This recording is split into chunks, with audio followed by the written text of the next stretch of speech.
It begins with a simple question. How did a game played in backyards and dusty streets become the biggest sporting event on Earth? Every 4 years, billions of people stop everything, work, school, even sleep, just to watch 22 players chase a ball. But the story of the FIFA World Cup isn't just about football. It's about ambition, politics, war, and one man's vision to unite the world through sport. That man was Jules Rimet. Back in the early 1900s, football was growing rapidly across Europe and South America. But there was a problem. There was no global tournament. The Olympic Games had football, but it wasn't truly professional, and many of the world's best players weren't allowed to compete. Rimet believed football deserved its own stage. So in 1904, the organization we now know as FIFA was formed. At first, it was small and struggled to gain influence, but Rimet had a bold dream: to create a tournament where nations from across the globe could compete for ultimate glory. It took over 20 decades to turn that dream into reality. Finally, in 1930, history was made. The first ever FIFA World Cup was held in Uruguay. Only 13 teams participated, and most European nations refused to travel due to the long and expensive journey. But Uruguay stepped up, not only hosting the tournament, but also winning it. That moment changed everything. The World Cup wasn't just a tournament anymore. It became a symbol of national pride. Countries realized that football could unite their people in ways politics never could. But just as the tournament began to grow, the world was thrown into chaos. World War II. The 1942 and 1946 World Cups were canceled. Stadiums turned into battlefields, and players became soldiers. For nearly 12 years, the dream of a global football tournament was put on hold.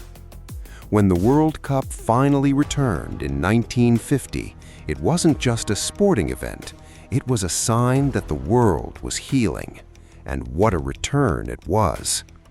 In Brazil, a crowd of nearly 200,000 people gathered in the Maracanã Stadium for the final match. Brazil needed only a draw to win the title. But in one of the biggest upsets in football history, Uruguay shocked the world and won 2-1. The silence in that stadium was unforgettable. From that moment on, the World Cup became unpredictable, emotional, and legendary. As television entered homes in the 1960s and 70s, the tournament reached a global audience like never before.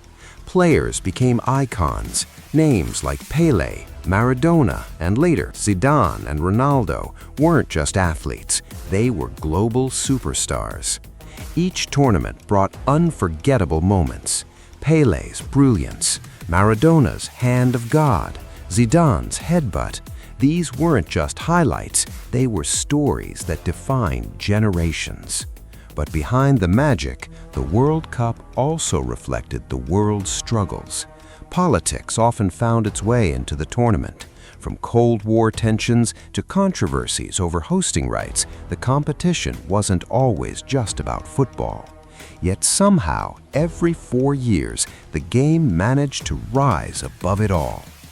Today, the World Cup is the most watched sporting event on the planet.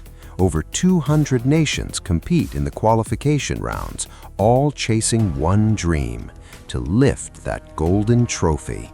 And that trophy itself, it's more than just gold. It represents history, sacrifice, and the hopes of millions. What started as Jules Rimet's vision has become a global phenomenon that transcends borders, languages, and cultures.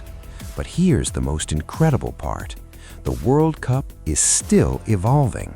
With expanding teams, new host countries, and growing global audiences, the future of the tournament is bigger than ever. And yet, at its core, it remains the same simple game that started it all. A ball, a goal, and a dream. So the next time you watch a World Cup match, remember, you're not just watching a game, you're witnessing history. And it all began with one idea: to bring the world together through football.